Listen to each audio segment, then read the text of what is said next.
아르메니아 문양을 담은 십자가 제작법은 가족을 통해서 또 전통적인 공예 기술과 문양 예술을 전수하는 도제 수업을 통해서 계승해 왔다고 합니다. 그만큼 아르메니아 사람들은 자기 고유의 십자가를 사랑합니다.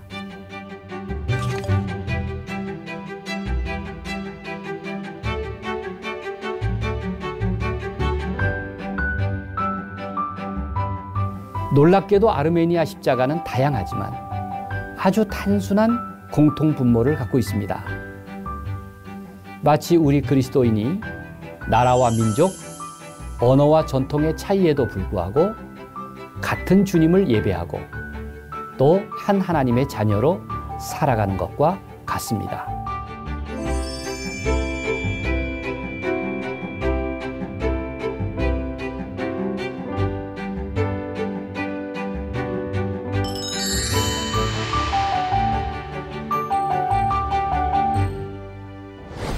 반갑습니다, 여러분. 십자가 목사 송병구입니다.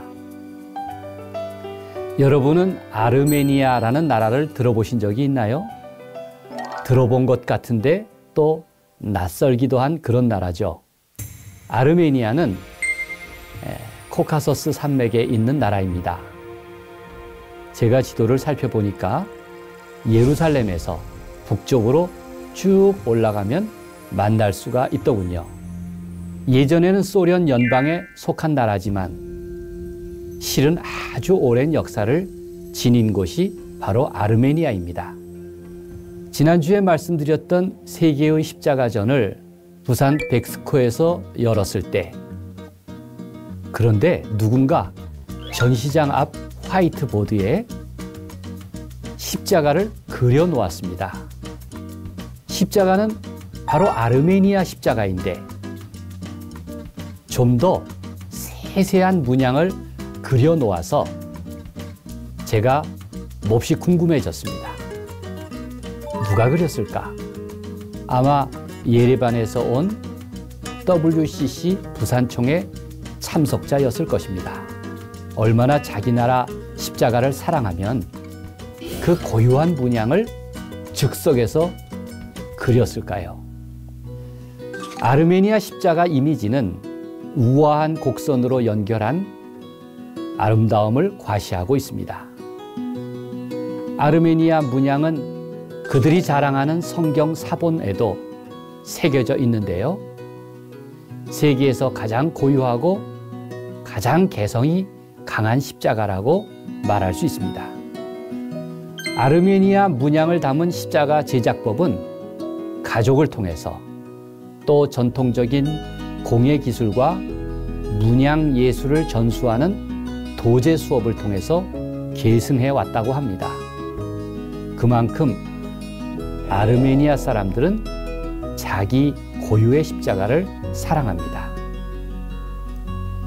아르메니아 사람들이 얼마나 십자가를 일상적으로 좋아하냐면 그들이 먹는 일용할 양식인 라바시라는 빵이 있는데요. 그 빵을 반죽해서 굽기 전에 칼집으로 십자가를 새겨 넣습니다. 이를테면 빵을 만들 때 반죽을 얇고 넓적하게 민 후에 둥근 화덕에 굽기 직전에 십자가 무늬에 칼집을 내는 것이죠. 참 재미있는 일이었습니다.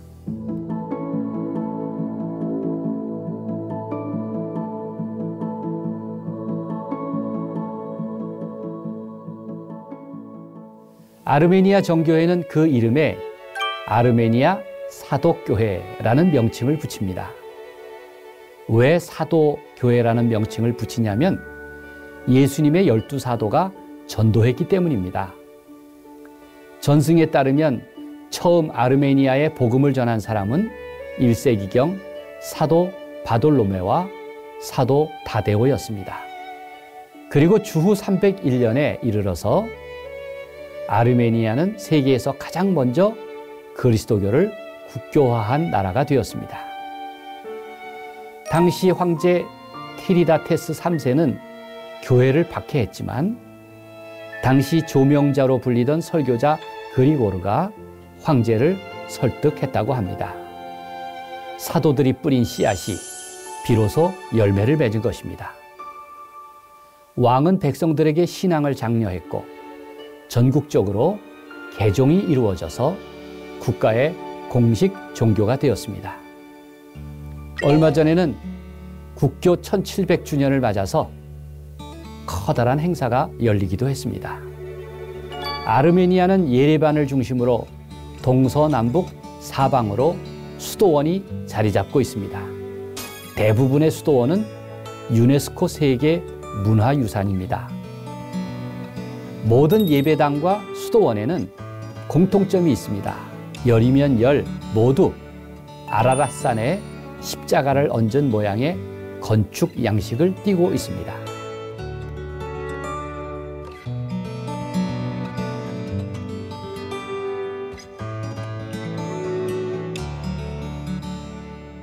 아르메니아 십자가를 카치카르라고 부릅니다. 카치, 십자가와 카르, 돌. 두 가지 합성어로 돌십자가라는 뜻입니다. 아르메니아의 상징 카치카르 십자가는 예배당뿐만 아니라 기념비, 묘비, 그리고 예배당 안과 밖에 부조 형태로 존재합니다. 특히 묘석처럼 만든 돌십자가는 동네 한복판, 묘지, 마을 어귀 등 거룩한 공간의 중심과 주변 어디에서든 찾아볼 수 있습니다. 실은 아르메니아를 여행하는 분들은 온 나라가 십자가 보물창고구나 라고 놀랄 것입니다. 역사적으로 위대한 신앙 유산이지만 무엇보다 조형미가 뛰어난 세계 문화유산이기도 합니다. 어디를 가나 가장 소중한 곳에 자리한 아르메니아 십자가들은 고난의 산 증인과 같습니다. 아르메니아는 강대국에 에워싸여 오랜 시간 순환을 겪었습니다. 그런 까닭에 아르메니아 역사는 수천 년 동안 시련과 또 침략 그리고 학살로 물들어져 있습니다.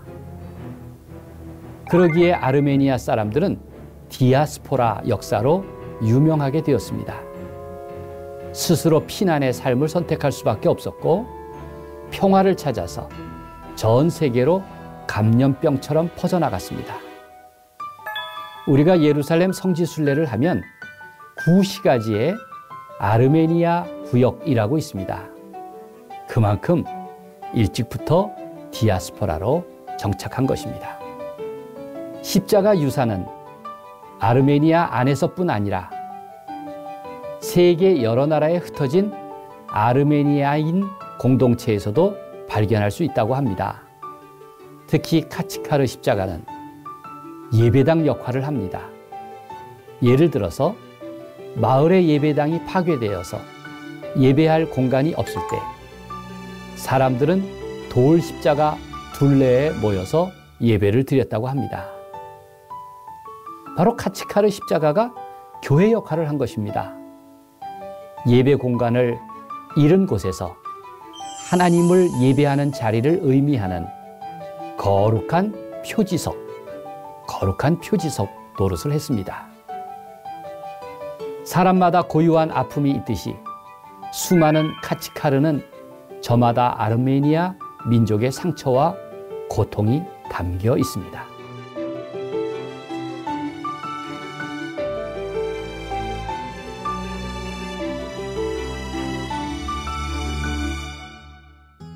아르메니아 전역에 카치카르는 약 5만 개 정도라고 어림합니다.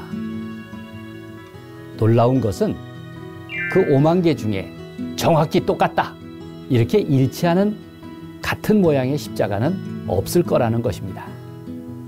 그 까닭은 저마다 십자가를 중심으로 독자적인 문양을 자유롭게 새기기 때문입니다. 그래서 아르메니아 십자가에 어떤 공통분모가 있을까 찾아보았습니다. 한마디로 아르메니아 십자가를 상징적으로 표현한다면 생명나무입니다. 카치카르의 세밀한 조형미는 한가운데 생명나무를 먼저 자리 잡고 그리고 그 사방에는 특유의 문양으로 장식하고 있습니다. 왜 생명나무일까요? 아까 힌트를 얻으셨을 겁니다. 아르메니아는 아라랏산 아래에 있습니다. 아라랏산을 아주 신성하게 바라보죠. 아르메니아가 지리적으로 에덴 동산의 중심에 위치하고 있다. 그런 믿음을 갖고 있습니다. 그래서 그 나라의 십자가는 생명나무 십자가입니다. 특징을 살펴본다면 첫째로 아르메니아 십자가의 기본 틀은 라틴식 십자가입니다. 가로대보다 세로대가 긴 모양이죠. 두 번째로 사방 가지끝마다 세 봉오리 형태로 삼위일체를 고백하고 있습니다. 그리고 세 번째로는 십자가, 그 십자가는 생명나무를 표현하고 있습니다. 그리고 네 번째로는 십자가 위로는 하나님, 하늘, 파라다이스를, 또 아래는 땅과 인간을 표현합니다. 그런 문양으로 구성되어 있다는 거죠. 그리고 십자가는 하늘과 땅을 연결하는 다리 역할을 합니다. 놀랍게도 아르메니아 십자가는 다양하지만 아주 단순한 공통 분모를 갖고 있습니다. 마치 우리 그리스도인이 나라와 민족, 언어와 전통의 차이에도 불구하고 같은 주님을 예배하고 또 한 하나님의 자녀로 살아가는 것과 같습니다. 이것이 바로 겸손히 서로 존중하고 사랑하는 이유입니다.